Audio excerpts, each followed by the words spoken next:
Irmãos, a paz do Senhor, hoje estarei fazendo menção da lição de número 4, de 26 de abril de 2020. Antes de eu começar a lição, vou pedir que você anote o número 984245076. 984245076. Ao final da lição, eu estarei fazendo uma pergunta e peço que, se possível, você responda essa pergunta pelo WhatsApp, tá? Lição, tá, de número 4, o título é A Iluminação Espiritual do Crente. O texto áureo: para que o Deus de nosso Senhor Jesus Cristo e Pai da Glória vos dê em seu entendimento o espírito de sabedoria e de revelação. O apóstolo Paulo está aqui, de uma certa forma, em pedido para que Deus derrame sobre a igreja em Éfeso o espírito de sabedoria e de revelação. A verdade prática, irmãos, é um resumo já do que vai ser comentado na lição de hoje. A vocação do crente, inclui a herança de preciosas riquezas conferida aos eleitos pela grandeza do poder de Deus, tá? Pela herança.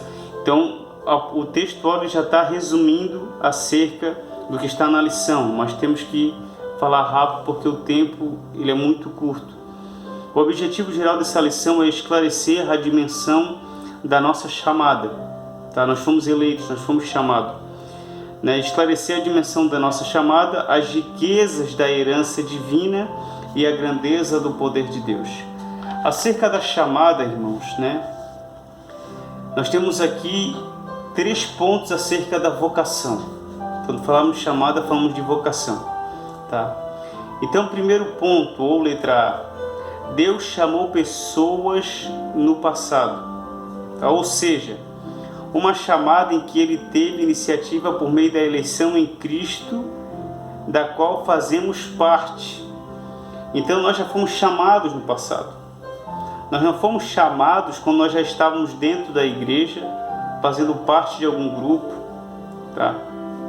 O fato de nós estarmos dentro da igreja, fazendo parte de um grupo, de um setor, tá? Ou de um departamento, tá?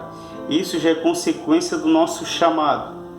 Então Deus já nos chamou para fazer algo, porque nós somos vocacionados para fazer algo. Deus nos chamou porque Ele sabe, Ele é conhecedor das coisas, que nós somos vocacionados para fazer algo para Ele.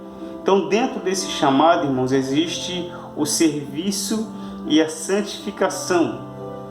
Ou seja, se nós fomos chamados, nós temos a vocação de fazer algo para Deus. Seja ministrar, seja cantar, seja dar manutenção. O que for, nós somos vocacionados para servir a Deus de alguma forma.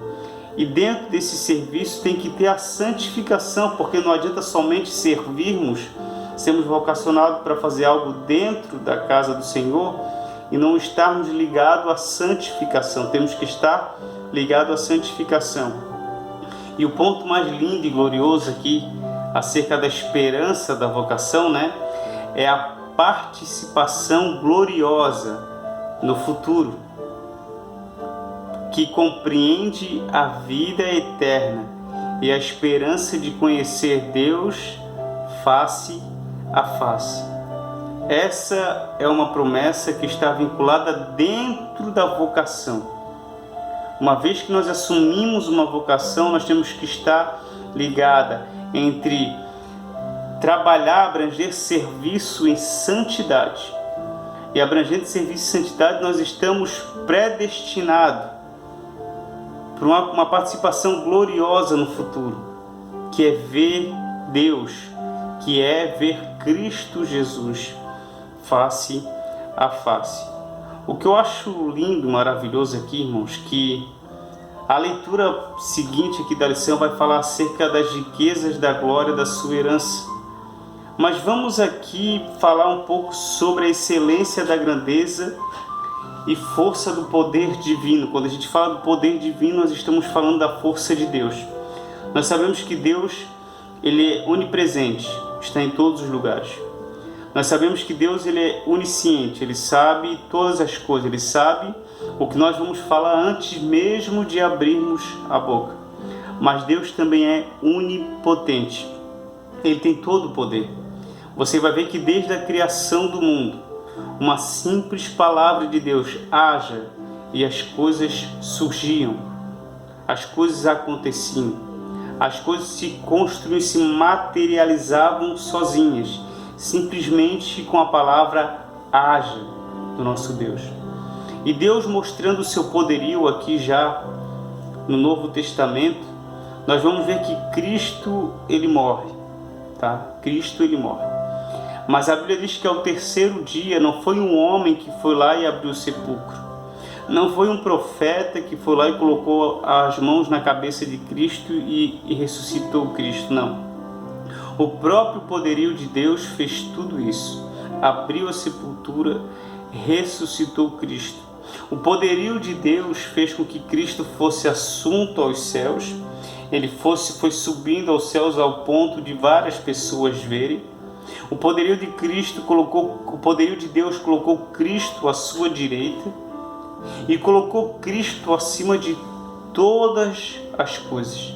Cristo está acima de todas as coisas. Apocalipse vai dizer que na vestimenta, do lado da coxa direita, está escrito assim: Rei dos reis e Senhor dos senhores. Porque não tem rei que esteja acima do nosso Rei Cristo Jesus. E não tem Senhor que esteja acima do nosso senhorio de Cristo Jesus. Então Deus deu todo o poder para Cristo Jesus. Tudo sujeitou a Cristo Jesus. Então aqui nós estamos falando um pouco da grandeza. Estamos falando muito pouco acerca da grandeza, da força, do poder divino. Agora nós vamos falar acerca da riqueza, da glória da sua herança.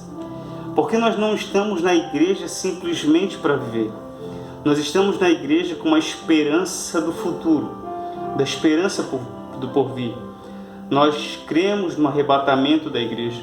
Nós cremos que se o arrebatamento da igreja não vir agora, mas morremos em Cristo, nós vamos ser arrebatados, nós vamos ser ressuscitados e arrebatados junto aos céus, os que morreram em Cristo. Esses serão os primeiros a serem arrebatados. Essa, irmãos, é uma participação gloriosa do futuro. São riquezas da glória da nossa herança. São coisas que nós vamos adquirir por aquilo que estamos fazendo aqui. Porque isso é o que foi prometido para nós. Resumidamente, irmãos, falando aqui nessa parte da glória, da herança do porvir, né? Eu acho muito bonito o que o apóstolo Paulo ele escreve lá em Filipenses, no capítulo de número 1, que essa passagem aqui revela um pouco acerca da gloriosa, né, herança do porvir. Revela acerca da vocação, revela acerca do chamado. Você vai ver lá que o apóstolo Paulo, em Filipenses, no capítulo 1 e versículo 21, ele diz assim, porque para mim viver é Cristo e a morte é ganho. O apóstolo Paulo está dizendo muito claramente aqui que o que ele vive aqui nessa terra, ele vive para Cristo. E se ele morrer, para ele é lucro, para ele é ganho. E por que ele diz isso? Mas se o viver na carne me der fruto na minha obra, não sei então o que devo escolher. Ou seja, o apóstolo Paulo está dizendo que o fato de ele estar na terra e servindo a Deus, ele está gerando frutos para agradar a Deus. E uma vez que ele gera frutos para agradar a Deus, então ele pergunta o que eu devo escolher. O versículo de número 23 ele vai dizer assim, mas de ambos os lados, ou seja, de morrer para Cristo ou servir a Cristo aqui ainda, de ambos os lados eu estou em aperto, tendo desejo de partir e estar com Cristo, porque isto ainda é muito melhor. É bonito que o apóstolo Paulo está falando aqui, porque ele está dizendo que ele preferia já ter morrido e estar na glória com Cristo. Isso é porque ele tem noção da gloriosa herança que nós vamos ter. Porém, o apóstolo Paulo está ciente também do chamado na vida dele e da vocação na vida dele. O apóstolo Paulo está ciente. Por isso ele continua dizendo assim no versículo 24: mas julgo mais necessário, por amor de vós, ficar na carne. Ou seja, em outras palavras, o apóstolo Paulo diz assim: eu queria já a gloriosa herança. Eu queria já estar com Cristo. O apóstolo Paulo está dizendo assim, mas eu sei que eu estando aqui, eu sou muito mais útil, porque aqui eu sirvo a Cristo, aqui eu sirvo a Deus, aqui eu produzo frutos. É isso que o apóstolo Paulo ele está dizendo para mim e para você. Eu gostaria que você abrisse, irmãos, lá em Apocalipse, no capítulo de número 22. Apocalipse, capítulo de número 22, vai nos dizer assim, uma passagem muito bonita, que diz assim, e mostrou-me um rio puro, da água da vida, claro como cristal, que procedia do trono de Deus e do Cordeiro. O apóstolo está dizendo que ele viu um rio puro, de água da vida, que procedia do trono de Deus, né? Você deve conhecer a música do grupo Voz da Verdade, né? Além do Rio Azul, que é o fundo musical que eu estou tocando aqui, que eu acho muito bonita essa música, né? E continua a leitura dizendo assim, no meio da sua praça e de uma e de outra banda do rio, estava a árvore da vida, que produz 12 frutos, dando seu fruto de mês em mês, e as folhas da árvore são para a saúde das nações. E ali, olha só, e ali nunca mais haverá maldição contra alguém, e nela estará o trono de Deus e o do Cordeiro, e os seus servos os servirão, e verão o seu rosto, e na sua testa estará o seu nome. E ali não haverá mais noite, e não necessitarão de lâmpada nem de luz do sol, porque o Senhor Deus os alumia, e reinarão para todo sempre. Essa é a promessa da nossa herança. É isso que Deus nos promete através do poderio que Ele tem, que é soberano, está acima de tudo. Através do chamado que Ele fez na nossa vida, mas não só através do chamado, através da vocação que eu e você temos que ter, irmãos, tá? O poder de Deus nos escolheu através de Cristo Jesus, nos chamou, nos vocacionou, e agora, irmãos, Ele nos promete um acontecimento glorioso. Eu não sei se eu vou chorar de alegria quando eu chegar lá, mas se eu chorar, Ele promete que Ele limparia dos nossos olhos toda lágrima. Que eu e você possamos estar firmes para chegarmos lá junto, um olhar para o outro e dizer assim, que bom que você está aqui, que bom que você está aqui. A pergunta que eu tenho para você, irmãos, eu gostaria que você lesse em 2 Pedro, no capítulo 1, versículo 10 e versículo 11.